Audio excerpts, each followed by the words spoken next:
And we're going to show you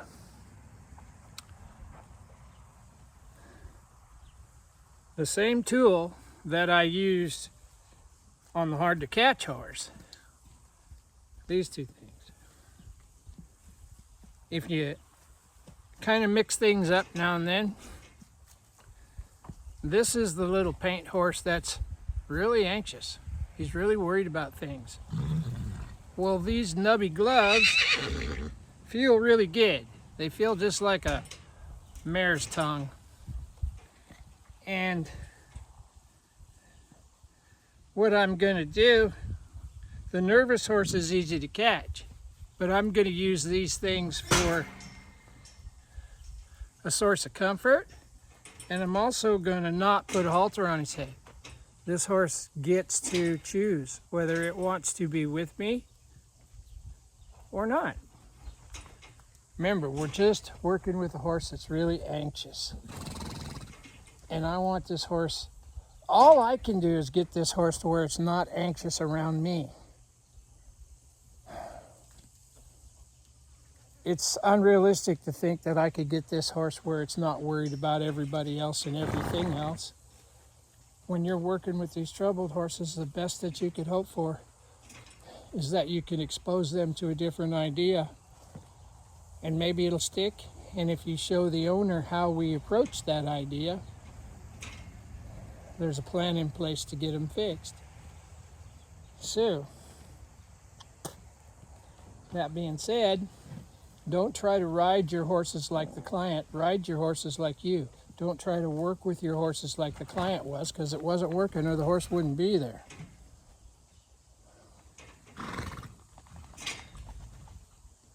You can only be you. Be the best you that you can be. Present that to the horse and help the horse with its issues. If you're truly fortunate and truly talented, you won't have the same issues as the owner. And then it becomes your job to educate the owner, not educate the horse to accept what the owner did before that caused the issue. Sometimes owners don't do anything wrong. It's just how the ideas are presented. So the only true and logical path that you can take is just be you, present your ideas to the horse, and then present your ideas to the owner. And hopefully everybody gets on the same page and the problem never arises again. And that's the realization that I came to years ago. It'll stop you from stressing and worrying about things. Now it's just me and the horse. And all I want to do is prove to this horse that being with me is the best place in Idaho.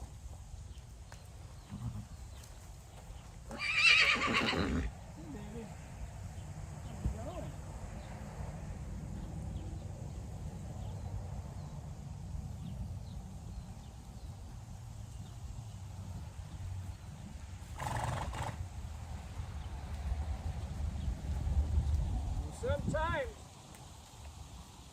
if a horse only has to be good when it's got tack on it, you don't have a true picture of how the horse really is.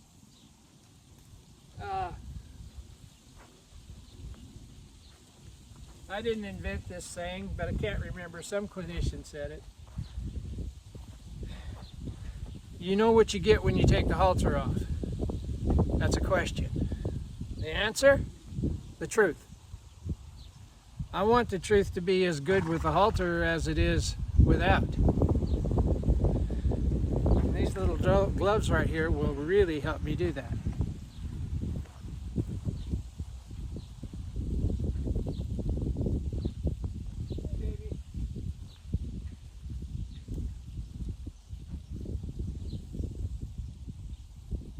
Now this horse ain't hard to catch. That's why I just walked up to its face. But it would rather be somewhere else. That is one of the causes of its anxiety. If it only wanted to be with me, it would never be anxious when it was with me. That's my thought process.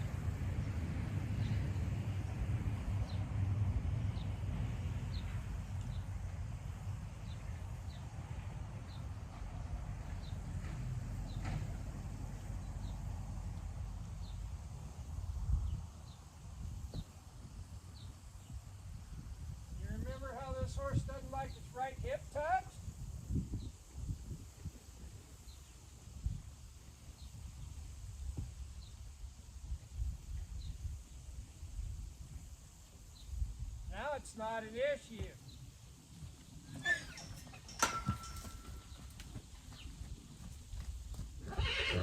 Stay aware.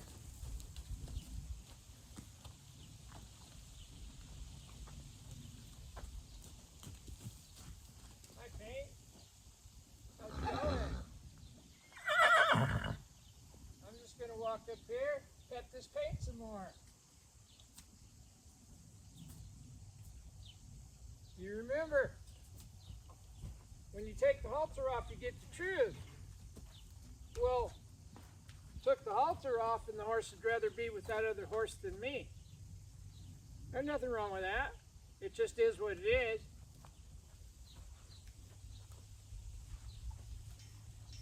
And that big Friesian might be teasing her a little bit. Once again, it is what it is. Get her eye, catch her, pet her. See if you can get her to come to you.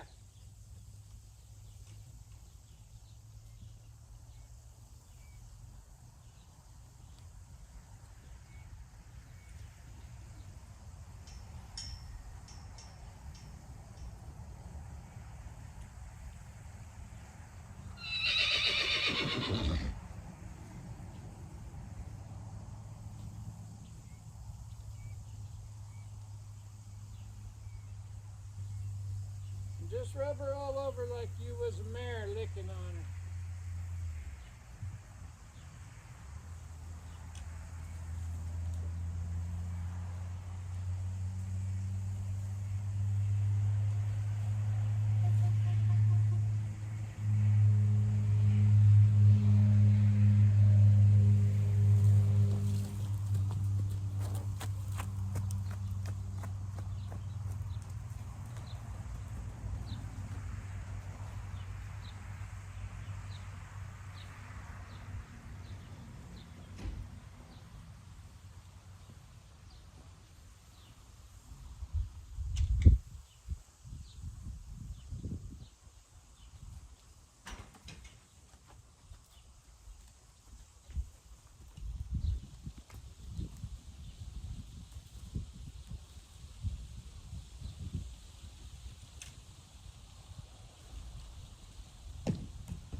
If you have a whole bunch of these, some of these methods that I'm showing you are slow.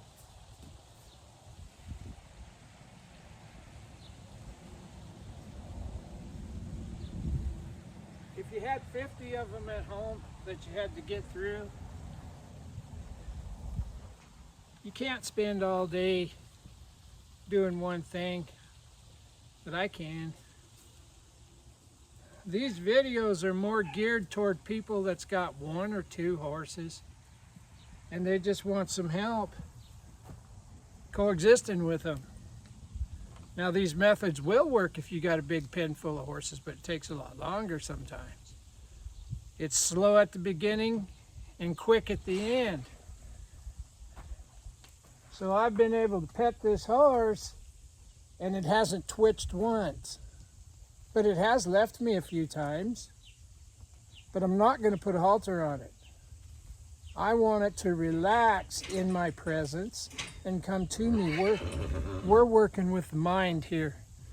I'm not telling it to be quiet and good. I'm just asking it to spend time with me. And if it'll spend time with me no matter where, everything gets better. While you're riding, while you're leading, while you're just coexisting. Coexistence is a beautiful thing.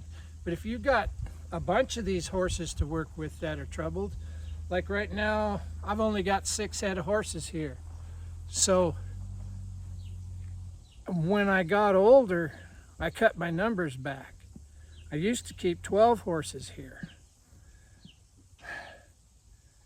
And that's an awful long day for an old man. But I can get through 6 horses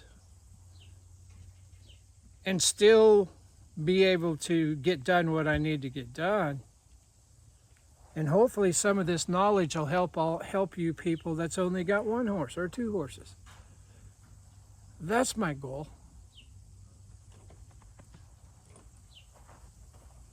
Hey, Pink, what's that?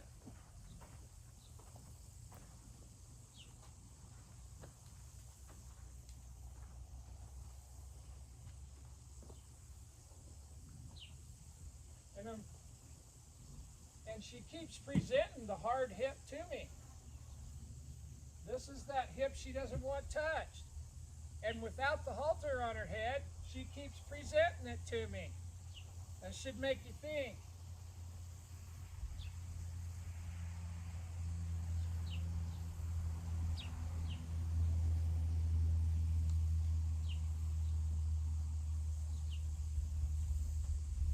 That should make you think.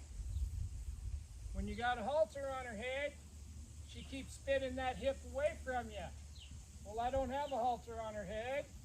I just got these gloves.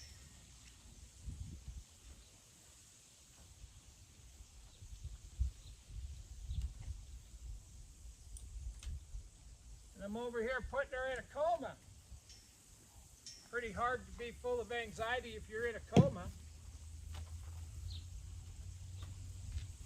What I would like for her to do is about the same thing as what the hard to catch horse was. What I would like the hard to catch horse to do is I would like for her to just look at me and come to me, hook up to me, if you will.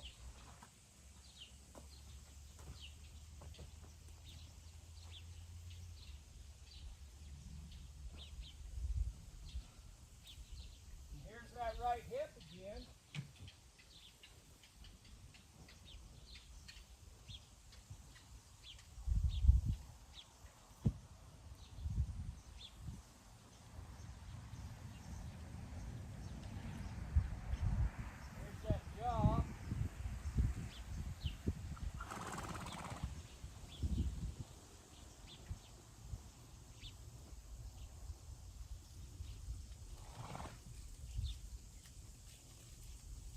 See if we can get her to take a step with us.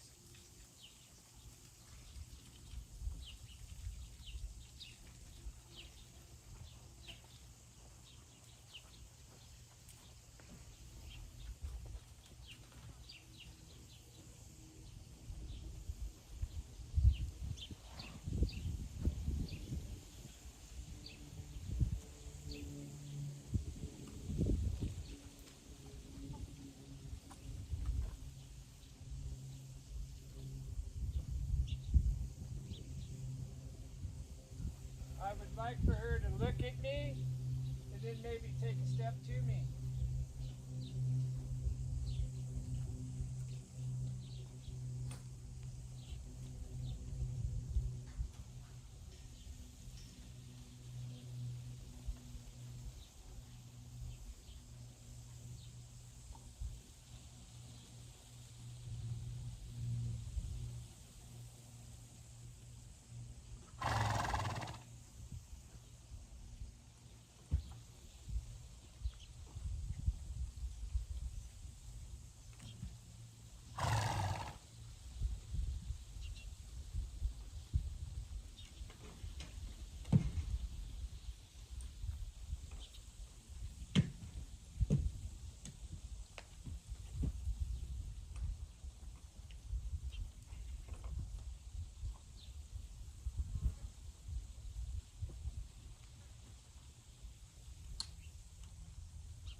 That's something else you can do to help a horse relax.